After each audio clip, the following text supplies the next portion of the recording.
because we come from communities where the truth doesn't always reach the headlines, but it lives in what we face every day. This is Changing Trends and Times, bringing clarity and context to the issues shaping our lives right now. No spin, no distractions, just real talk rooted in real impact. Now, are you ready to lean in and bring your voices into the conversation? Then, allow me to introduce to you a man committed to asking the questions that matter and breaking it down so we all understand. Your host, Charles. Good afternoon, ladies and gentlemen. To understand why Black Americans remain one of the most underserved populations in mental health care, we must first reckon with what mental health systems once did to Black people. Because this is not a glory to neglect alone. It is a story of active weaponization. In 1851, a Louisiana physician named Samuel A. Cartwright stood before the Medical Association of Louisiana and presented what he called groundbreaking medical discovery. He had identified, he claimed, a mental illness unique to enslaved Black people, a disease he named drapetomania, derived from the Greek drapetes, meaning runaway slave, and mania, meaning madness. His diagnosis, chillingly simple: if an enslaved person desired freedom, if they attempted to run, that desire itself was a symptom of mental illness. The human instinct to be free was reframed as pathology. Liberation was a disease. The cure: surveillance, forced submission, and physical punishment.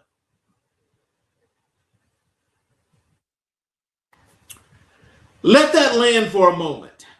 A man looked at another human being's desperate hunger for freedom and wrote it into a medical journal as a disorder.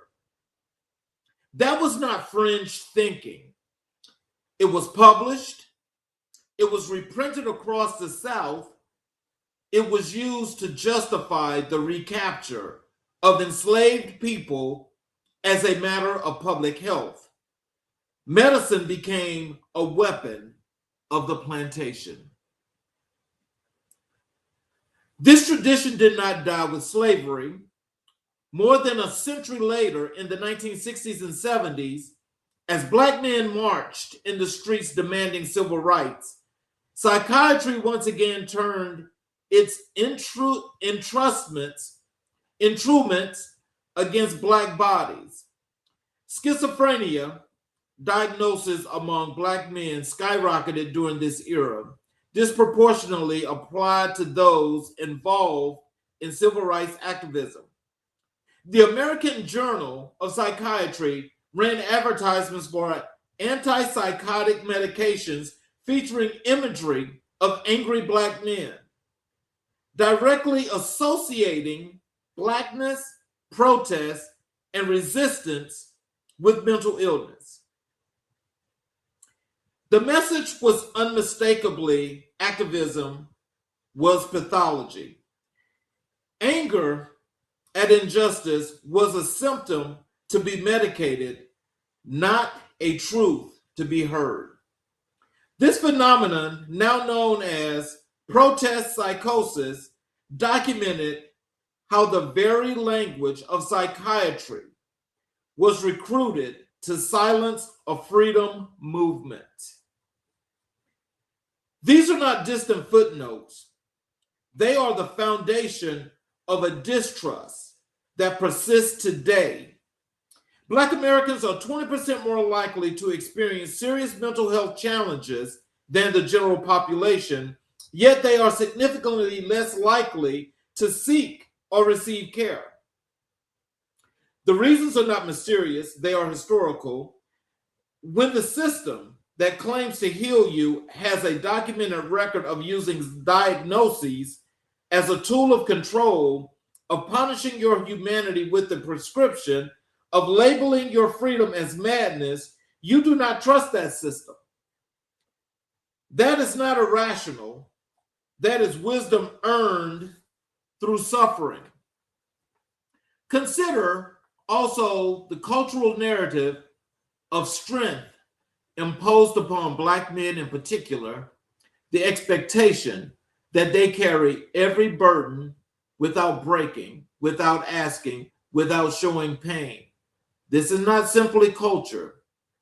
It is the scar issued of a system that penalized vulnerability in Black men for centuries.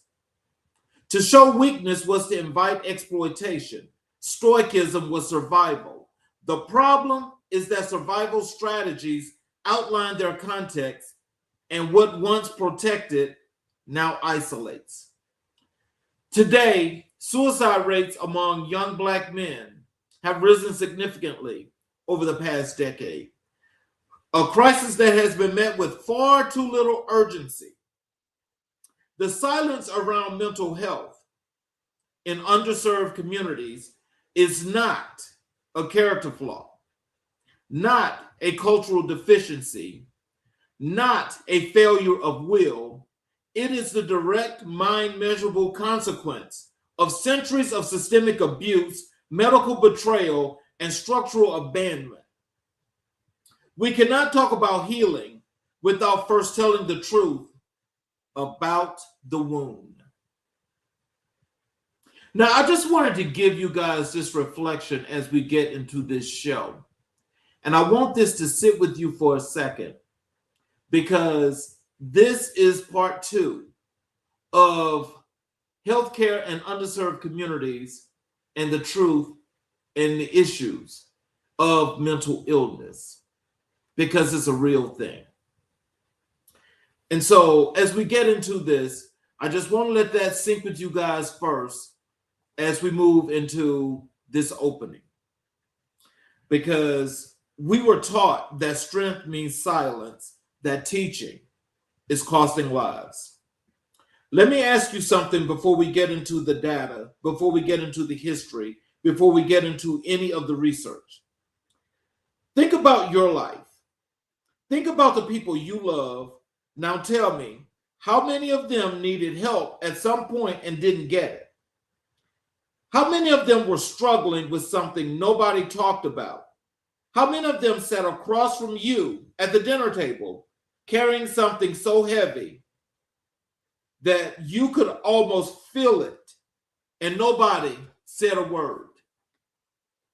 If you're Black in America, if you're brown in America, if you grew up in a community that learned survive on very little, I already know the answer. We all know someone. Most of us know many someones. And the tragedy isn't just that they suffered. The tragedy is that we were taught the suffering was supposed to be private.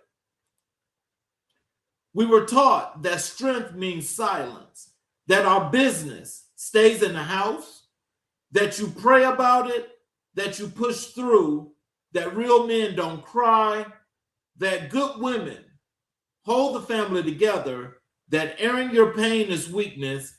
And I want to say as clearly and as directly as I know how, that teaching is killing people. Not metaphorically, literally. The silence around mental health in our communities has a body count. It shows up in the rising of suicide rates among young Black men. It shows up in the untreated depression that becomes addiction. It shows up in the PTSD that never gets named, never gets treated, never gets path to healing, because nobody in the neighborhood knows what to call it or where to go. And here, what I need us to sit with, even with someone who gathers the courage, the enormous against the current courage to say, I need help.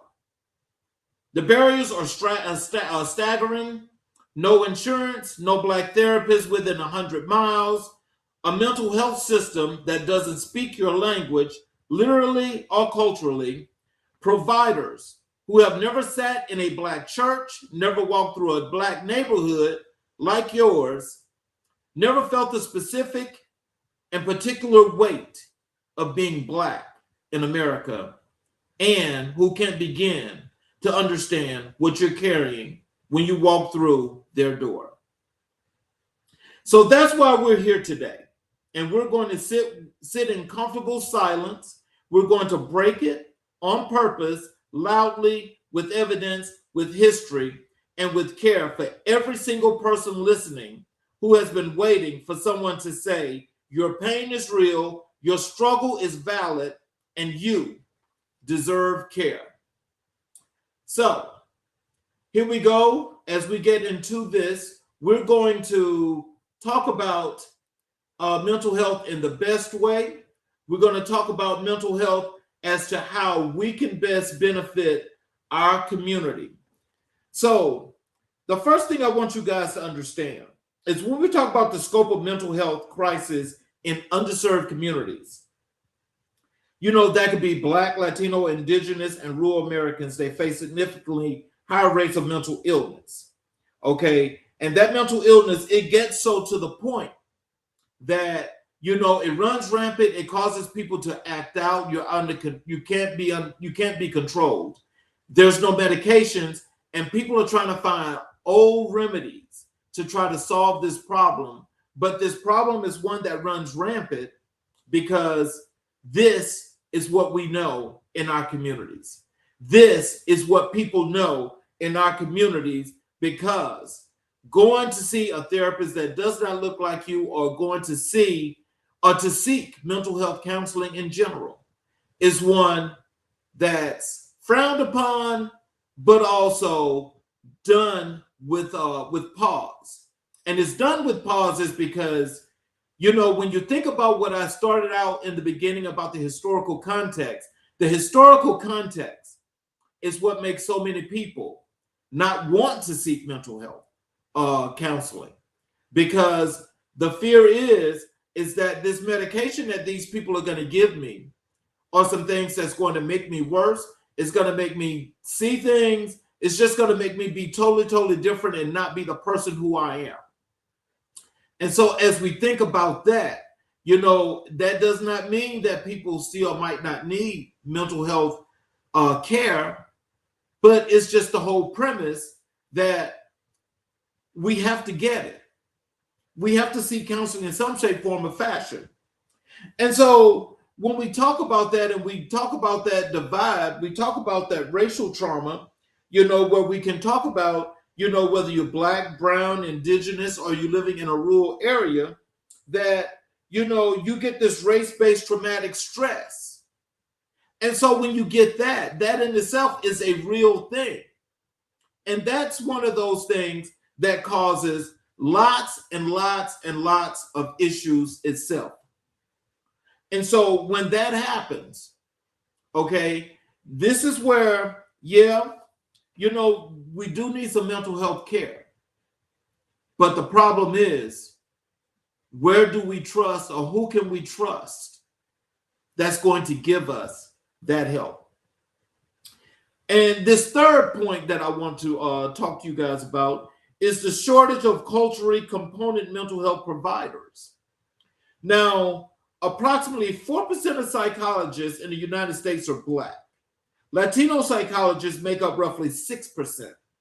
Indigenous mental health providers are pretty much non-existent. So when we talk about Black, brown, and Indigenous people, again, if the numbers are that small, how do we find providers that we feel like we can trust in order to get that help? Now, to help us with this, we have a guest that's going to give us his analysis, you know, and his take on psychology, mental health therapy, and how this actually works here in our communities. We're going to introduce to the stage Dr. Leon Malsby, that's going to give us his thoughts on this. Hello, Dr. Malsby. Good afternoon. How are you doing today? I am doing just excellent, and I want to thank you for being here to help us get through this. And as we get through this, I want to ask you, before we get into, your diagnoses and the things that you can provide for us, is there anything that I missed, in that opening to introduce what we're going to be talking about? Yeah, I mean, I think one thing as you were speaking about getting therapy in some sense, obviously we know the Black and Brown communities are typically heavily rooted in some type of like faith-based community, but often realizing that sometimes our pastors like that, they're not, you really want to make sure that whoever you're seeking support from, because trauma is so generational, has gone through decades, you want to make sure the person you're confiding in really has a skill set to address everything. So I think that's one thing I'd make sure is like, while a pastor is very useful, there are often times where there are some discrepancies of what their advice and, the modalities that they're coming from one lens, but with therapy, it has multiple, if you're seeing a psychoanalyst or a therapist, they can provide a global perspective. So I think just being very intentional about who it is we're seeing to make sure we're trusting someone with our mind, the same way we're very sensitive about who we trust with our money with a bank, we want to make sure the same thing is with our mind and our body. So I wanted to add that piece to it as well before we get started. So, which of these three areas should we start first with? The scope, racial trauma, or provider shortage? Do you feel is the most urgent to address first? I would say probably I would say the scope really of mental health. I think that's a major thing. And I think they're all obviously very interconnected. But I think in terms of within our underserved communities, it's not that mental health is not present in the Black and Brown communities. It's just that when we do see some of these symptoms and behaviors, we're quick to dismiss it, or we're also fearful to kind of speak on it because we feel like, oh, we're going to be labeled crazy, as opposed to going through something that are just chemical imbalances. And so there's a lot of people in our community that are not trained or taught to like see certain things. And how do I provide like more of a listening ear to see what's going on with this person? Especially we know like we're talking about mental health, but also we know like mental health diagnoses is so and PTSD is so rooted in the Black and Brown experience. We have higher morbidities with certain conditions like HIV. We have higher incarceration rates. With that alone, comes with some things. Obviously, like a lot of PTSD comes with incarceration, pre and post and during. And so I think even like some of like the living circumstances of individuals, like that is traumatic. We see a lot of people who end up getting in children's services and having the children take away, like a lot of those are Black and Brown communities. And oftentimes the services aren't supporting us to how do we care for our family and loved ones in a way that's equitable. So we find that, we're more interactive with these systems, which also adds more trauma and obviously creates a mistrust that becomes generational as well. So, as we dig deeper into the scope, when we talk about a mental health crisis, what does that actually look like on the ground in underserved communities? It looks like individuals who are severely depressed, who are not on medication and not being diagnosed and fearful going to their to any doctor really.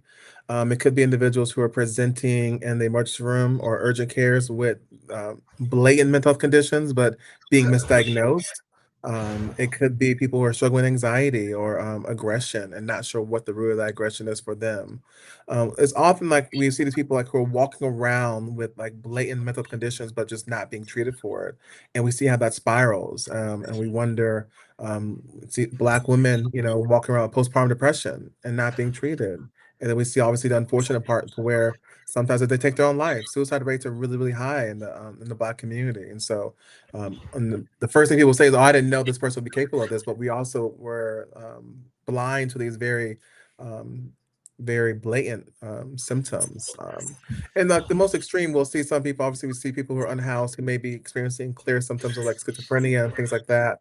And we don't really chalk up to how we can support this person or what's really the root cause of it. We just think, oh, because they're unhoused, it's a natural part of it. But that's a mental health crisis. And again, being unhoused is a cycle of that just permeates with mental health because to constantly be in survival mode when you're unhoused and not feeling safe, it just continues to exacerbate the mental condition as well.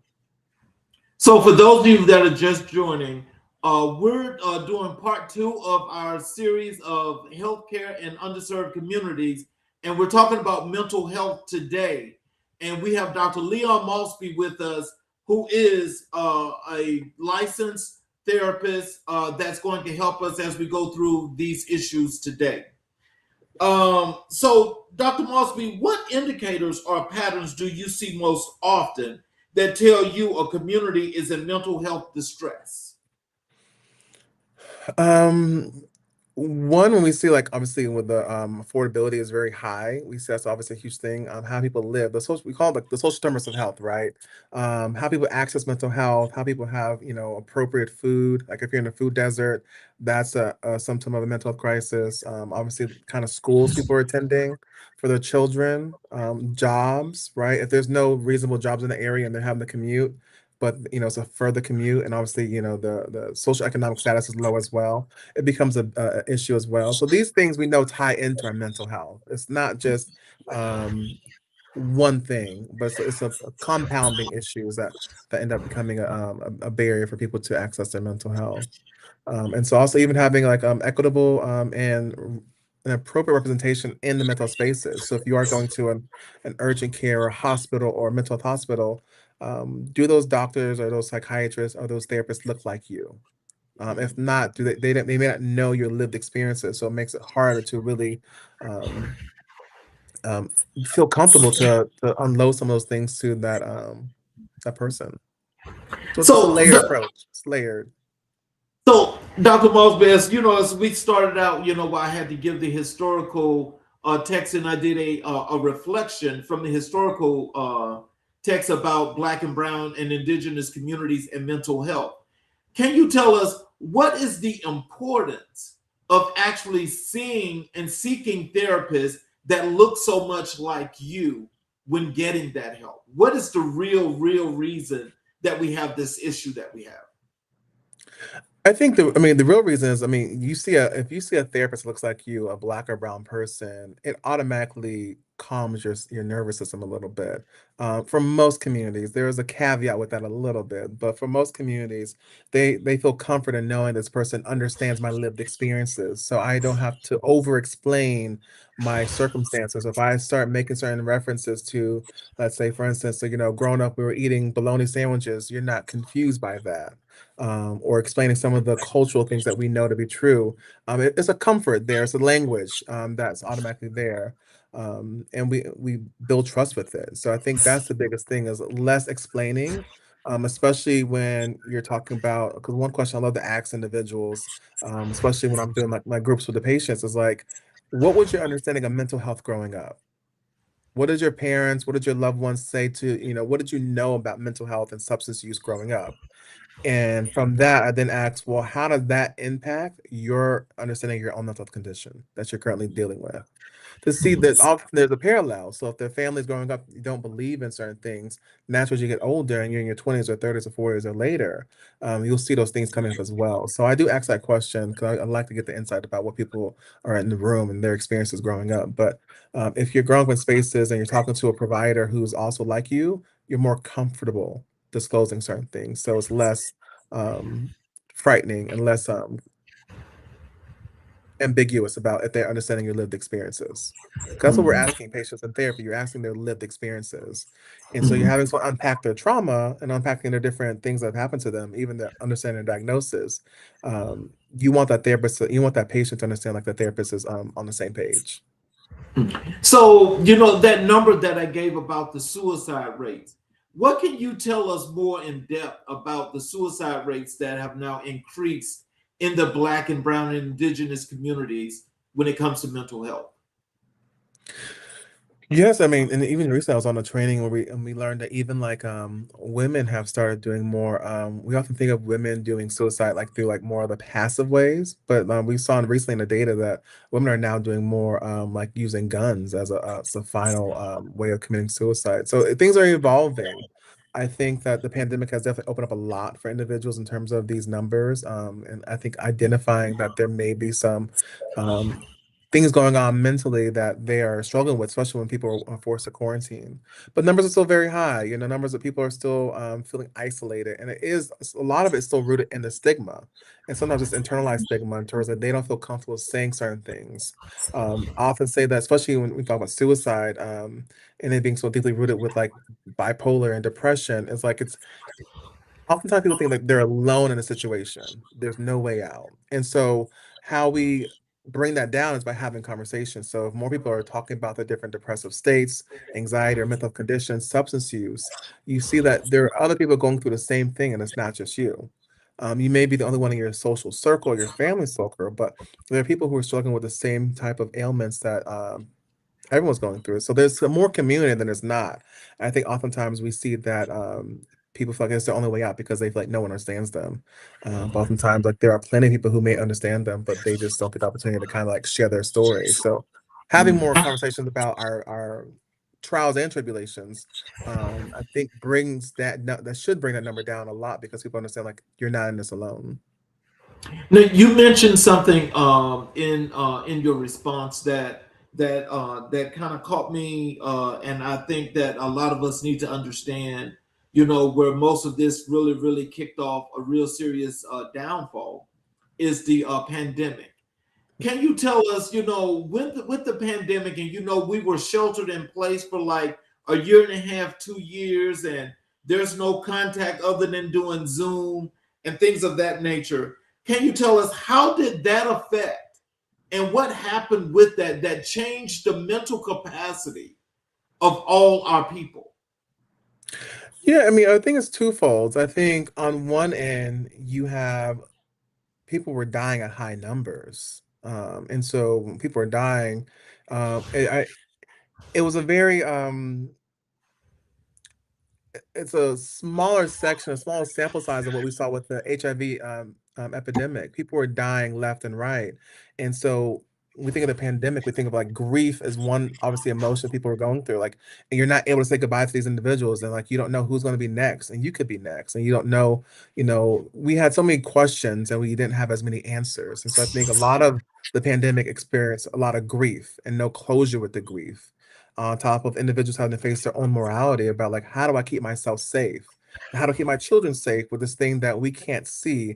And then obviously, you know, with all that happening about people passing away and going through grief, and also individually, how do I protect myself? There's this added layer that drastically impacted Black and Brown communities because like they're saying I need this vaccine, but yet historically the government and medicine has not been kind to our people. And my parents and my grandparents and my aunts and uncles and people are saying, I can't trust this vaccine, but yet other people are getting it. And so, you know, we saw a lot of like, I would say like the deaths and the higher hospitalization rates were higher in Black and Brown communities because we also had lower uptakes of that vaccine early on. Right. And so it was so many different things happening at the same time. But I definitely think grief and obviously self-preservation were two of the major things. And also it's like now there's this medical mistrust. And what I often said when I was working here in California, work with adolescents and trying to get them to take the vaccine, they will often say, well, my mom doesn't want me to get it, but they couldn't quite say as to why. And so it's a generational thing. And most of the parents wouldn't be able to say or name some of the studies or some of the people who are wrong medically, but they just know I can't trust what's in this medicine. I can't trust, you know, healthcare systems because historically it's not served us. And that's they don't know the context, but they know the feeling around it.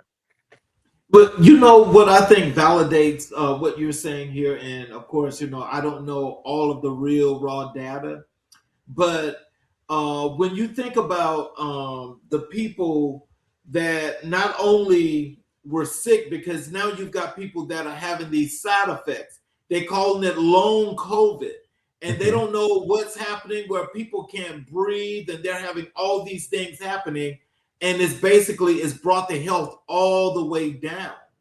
So just when we think about that in particular, you know, how is it or what is it that we can actually do, especially from the mental health perspective, that we have to do something to help our people that need this help, that you know could be facing some things that it might not be as serious as you think, but if you're having some kind of mental breakdown, you need to get some help. What can we do to get these people to get this help? I think understanding, like, it's really normalizing seeking services. I mean, because it's not saying that there aren't Black therapists, that they're not Black social workers, Black psychologists. They're out there. Oftentimes, we have to look for them and be open to that, but we have to be normalizing the situation. A lot of times, people think it's abnormal to seek out support, but we kind of like it's okay. And I think one thing that did come from the pandemic, I think there were a lot of Black celebrities. I'm thinking mainly of Taraji P Henson, but there were several other ones that were normalizing mental health service, seeking mental health and talking about, well, my therapist says this, or kind of vocalizing their experience with it. And then people, oh, you see a therapist? Well, yeah, everyone should. And so that was a huge thing for the, I think that was a blessing from the pandemic because it opened up a lot of people because nobody was immune to the pandemic. And so people were all impacted. And so hearing how people turn to therapy as a way of coping with it was really, really major.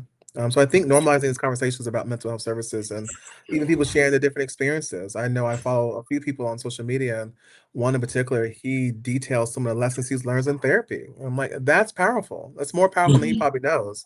But if things could be applicable to other people's lives, but also like, well, if this person's getting this information from a therapist, maybe I should try it.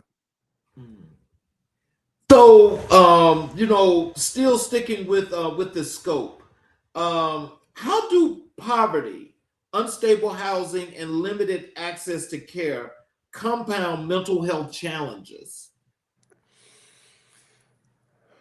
If when we're struggling with our social determinants of health, we look at Maslow's like theory in terms of like you're not going to prioritize your mental health if you can't put food on the table. If you're worried about maintaining your house and your bills, like your mental health will come to the back burner, and that's something we really, really know. And patients will tell you all the time. Even patients I work with chronic conditions, they'll be like, "I'm not concerned about this medication. I'm concerned about how I'm going to eat tomorrow." And so, really having a system that supports all these different needs is really critical because we understanding like the lived experiences, and we may have you might have a therapist who may be like of a wide experience, and they're trying to talk to their Black clients about come to the appointments, or you miss certain sessions, not realizing like you got a child in daycare, you got a job that's overnight, you have other responsibilities, maybe taking care of a parent. So their main concerns are those that appointment they miss is not on their radar.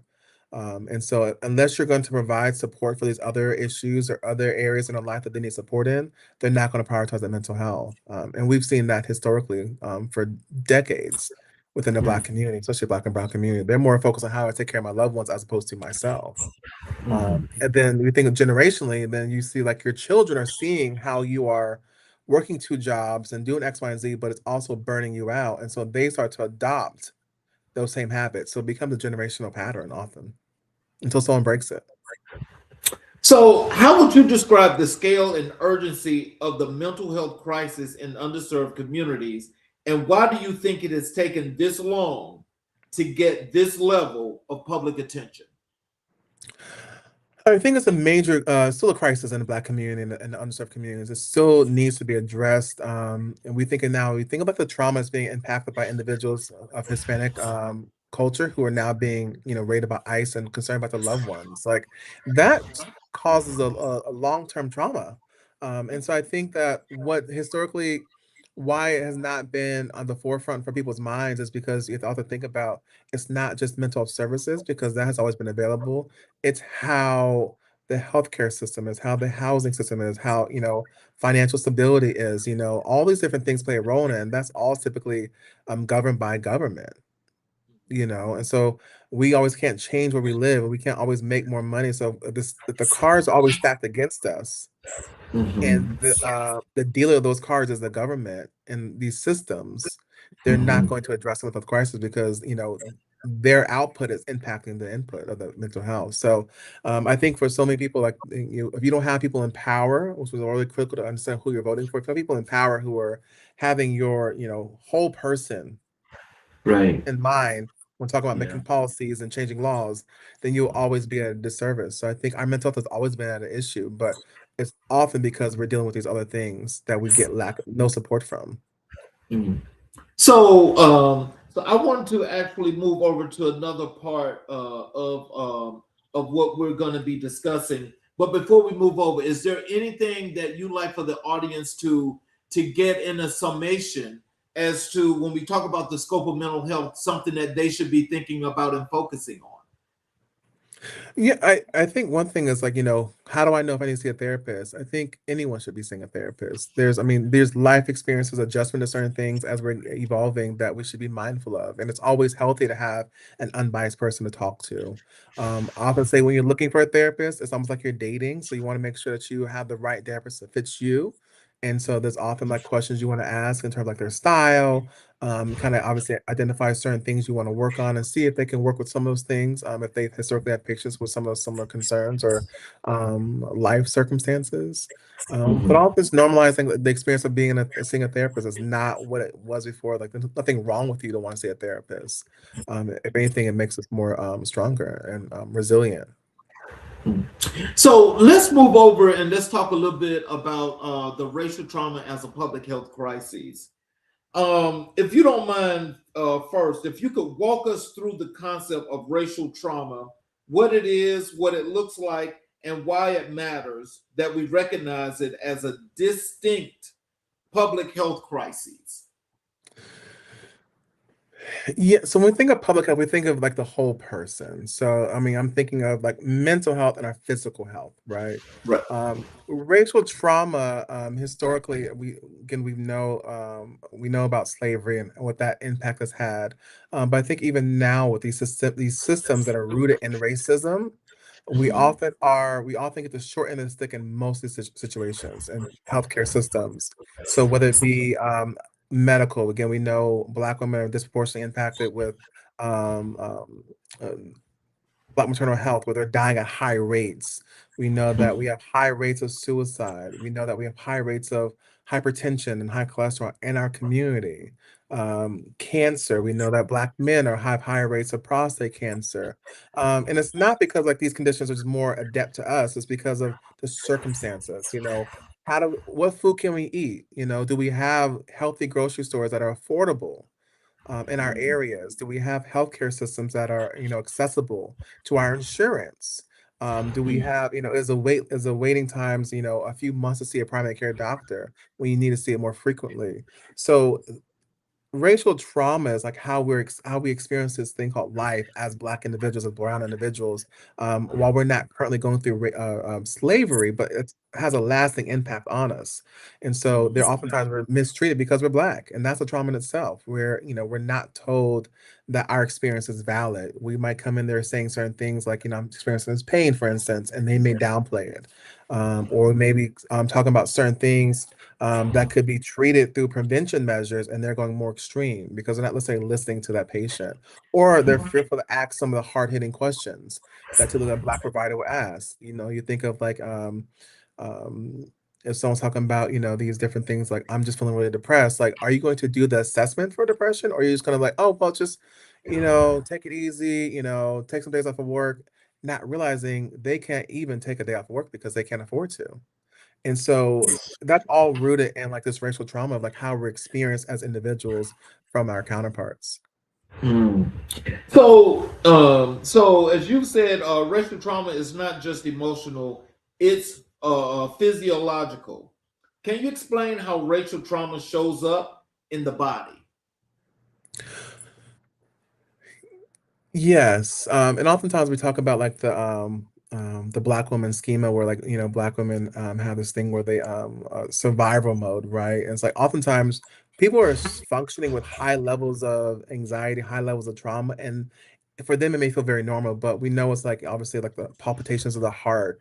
They may feel very tense around the shoulder areas. Obviously, like their facial expressions may be very tense as well. It often might be like stomach, clenching the stomach sometimes, and like obviously leads to sometimes like ulcers and things like that. It's really a tightness and an uneasiness. It could be racing thoughts, right? It could be sweatiness and constant worry because you're trying to figure out how you're gonna make ends meet, or you're trying to figure out, even racially, if you live in a certain area, like what's gonna happen if my son leaves the house at 9 o'clock at night or 8 o'clock at night, will they come home? If my loved one's going to the hospital, it's that gut feeling like, will they come back to me? you know Mhm. You may go into the hospital for one thing, and next thing you get a phone call saying your loved one has passed away. So it comes up in like, our mental state in terms of our thought process and overthinking and or just having a lot of anxiety. And it also comes up physically in terms of the heart palpitations, like racing heart. It could be sweating, could just be like shakes with anxiety. It shows up so many different ways. Tightness in the stomach. We're constantly like worrying about what's going to happen. Absolutely. So, how does racial trauma differ from traditional definitions of trauma in clinical settings? Racial trauma is sometimes also compounding with regular trauma, especially think of Black and brown people. And so, naturally, again, racial trauma is because it's a trauma that comes from like just being that particular race and all the things that come within that and how people treat you because you are that race, right? So not believing and things like that. The regular trauma is just an added layer to it. You have the emotional trauma, you have like, childhood trauma, sexual trauma, all these forms of abuse that add to it. And so oftentimes racial trauma is like the sometimes could be the gateway to it, or it could be another one, but it's just compounding. It's an added layer of trauma. We think of folks and children who are in the foster care system. That's a form of trauma. And then the secondary trauma may be like because they're a Black child in the foster care system, they're treated this way. Mm. So, what are some everyday experiences that create chronic racial stress for Black and brown communities?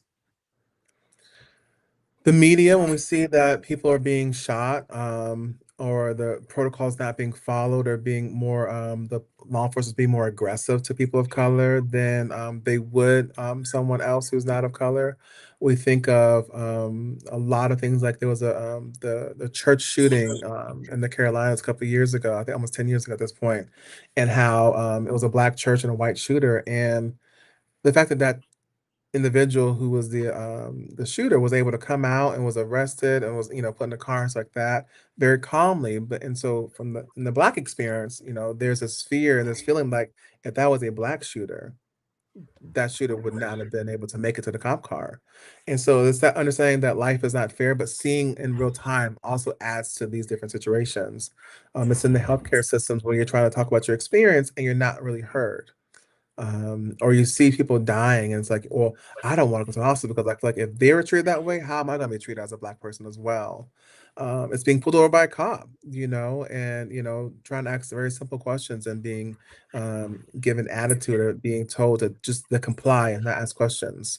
So you're not able to have the same experience that individuals who are white may have as being pulled over by law enforcement. Even in the workplace, there's a lot of like hostile work environments because of people's skin color, because people are Black. There's condescending tones, obviously being passive for promotions. It could be micromanaged, to name a few. So, why do you believe racial trauma should be classified as a public health crisis rather than an individual mental health issue?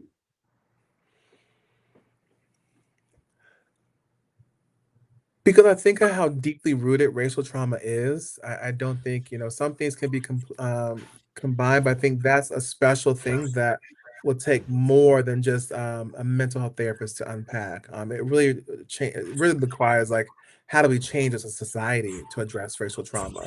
It's not just, oh, let me see a therapist, get some medication, and that's going to be it. That's how we can deal with anxiety, right? And we can learn coping skills and things of that nature. But how do you cope with being Black? Ooh, You don't just, like, cope with it. I mean, while people are yeah. resilient and they deal with it, but, it's a different thing, like, you need to change the entire system around this lived experience, which it also takes the allies to the Black and brown communities to also change some of these policies and support the policy changes, so that's really where it takes, as a global issue and not just like a mental health component. So, can you give us a summation, of racial trauma as a public health crisis before we move to our final part, of what we're going to be discussing today?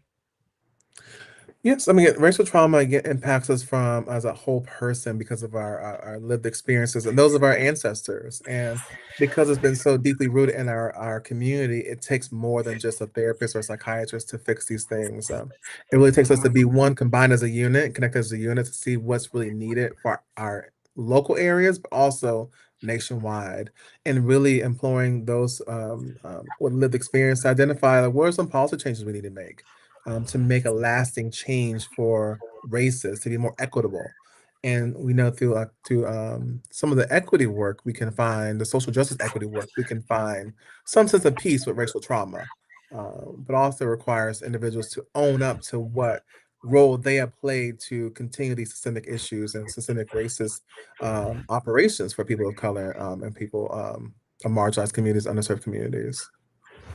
So, our third thing that we'd like to discuss here when it comes to mental health is the shortage of culturally competent mental health providers. We've looked at the history, drapetomania, protest psychosis, the weaponization of psychiatry. How does that history, live and in the present, how does generational distrust affect the way Black Americans engage with mental health care today? I think I mean, you mentioned culturally competent. I think also we really need culture responsive providers. Um, Mhm. being competent in my community means that you understand, like, textbook what's going on. Being responsive means your practices mirror and match me where I'm at in terms of my community. So I think of like psychiatry. We think so often like um, there are studies for these medications that they're giving out. So there have been clinical trials that have been done with medication. And oftentimes we see like, individuals given high doses of medication where they're not able to function. And so when the mental health space has not been historically a safe space for people of color, they're often not willing to come into that space to get help, no matter how bad the symptoms may be. They will do things like self-medicate, with cocaine, meth, marijuana, alcohol, as a way, or sex as a way to deal with these emotions and feelings. And so I think some of the things you identified that has created a lasting impact for our community. And so there needs to be a way, as a holistic way, to identify like, how do we right this wrong, and having responsive providers is a big part of that, and being able to sit down and talk about the medication, not just, oh, you're feeling depressed, here's the medication, but talk through, are there other options we've done before prescribing medication? Because historically, people don't often like the feeling of being on medication, that they feel different, they feel numb, they feel like they're moving slower. What is the bedside manner for these providers when they're getting medication to explain to the patients, this will be your experience? Some patients who are need medication, they think it's going to work tomorrow. It's like, it takes time to build on your system. But I often think that, because of the way mental health has been weaponized in the Black community, um, people are extremely more fearful of it. And so we have to be more patient when we're discussing new services and discussing how to integrate people into these services that they have not often taken up. So, how does the lack of culturally competent providers affect diagnoses, treatment, and trust? With treatment, we see it could be a lot of like misdiagnosing. So they may hear a few parts of someone's intake or some of their history and just throw a diagnosis out there. So it's not as rooted in their particular circumstance. They may not see like, oh, this is a trauma response versus, oh, this patient may be depressed, or this patient may be have anxiety disorder, or maybe substance use, or they're not understanding the whole circumstance of it. So it definitely impacts the treatment in the sense of like patients are being misdiagnosed. And with the people patients being misdiagnosed, and also like with the medication piece as well, if you're misdiagnosing somebody, you're prescribing a medication that's for this condition, but that may not be the right thing. And oftentimes, if you're on the wrong medication, that could lead to other long-term effects. And then also, if it's not working and it's not addressing the symptoms, then those patients may think the medication is not going to work, so they'll stop taking it and go back to self-medicating. But I think we see a lot of misdiagnosing with the Black and Brown communities. So, with those misdiagnoses, I mean, like, are there normally consequences for doing that, or does that just go as water under the bridge? To the provider, are the Yeah, consequences that I mean, yeah. oftentimes, there aren't like real consequences, right? Because typically, if the patient is not satisfied, they may just stop coming to that particular provider. And so that provider may not never know they're misdiagnosed. And it's not until, and I've seen several patients, even in this current position, where they'll come in like, well, this doctor told me this doctor told me this. I don't know what it is, but I feel this way. And it's like you really want a diagnosis, not to be something that's happening after like a 15-minute conversation or a 5-minute conversation, in person or over the iPad via telehealth. You really want to be a conversation where they're doing a differential diagnosis. They may be comparing two different things and trying to weed certain things out to identify your actual lived experience and giving you time to share what your story is. I think oftentimes the providers are very rushed. And so you really want that diagnosis to be something you're comfortable with, and that provider to explain, why are you diagnosing me with depression, not anxiety? Or how do I have like PTSD, but not the, like, you really want the provider to be able to explain it to you the same way you would like a mechanic explain to you what's wrong with your car and why it's like the spark plugs and not the radiator. You really want them to have that context to really give you the information because you deserve that. And you are able to ask questions and kind of, if you need to challenge certain portions of that, you can do that if they're walking you through it. But oftentimes, patients are given a diagnosis, oftentimes with discharge. It's just on the paperwork, and they're just leaving to go, oh, I didn't know I had this. So you really want that to be a part of the conversation. Yeah. It's frightening. It's really frightening. Depends on some clinics. It could be really scary the way their practices So, can be.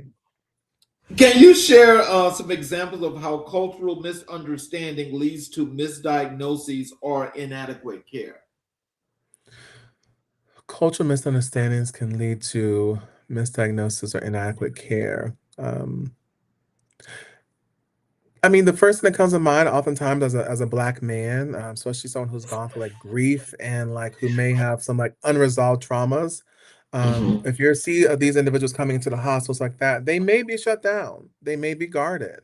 And because of that guardedness, they're not asking the questions about, have you experienced a loss recently? Have you experienced any of these symptoms that may be related to like a PTSD? And so they just may see, oh, this even a taller statued person. Oh, this person may be aggressive because like look how they're presenting. Look at it may seem like, look how they're sitting there. They're not interacting with the nurse, or they're very short. And so they may not be willing to kind of like level the playing field with that person. Like, what's going on? What brought you into the hospital really? Who are you living with? What's your support system look like? Ask them some of these hard-hitting questions. And I know I experienced that recently. I was talking to a patient, and historically, he has not disclosed his substance use. In previous intakes, it's just nope, no drugs. And I'm just like, well, are there any substances in your history, or have you tried anything? And through that conversation, and just really being warm and open to them, like, oh yeah, meth, marijuana, a little bit of cocaine. So when you create a safe space for people of color, like oftentimes they'll kind of confine you a little bit more. But it often that's a really critical time, especially when they're new into the hospital or into a clinical setting.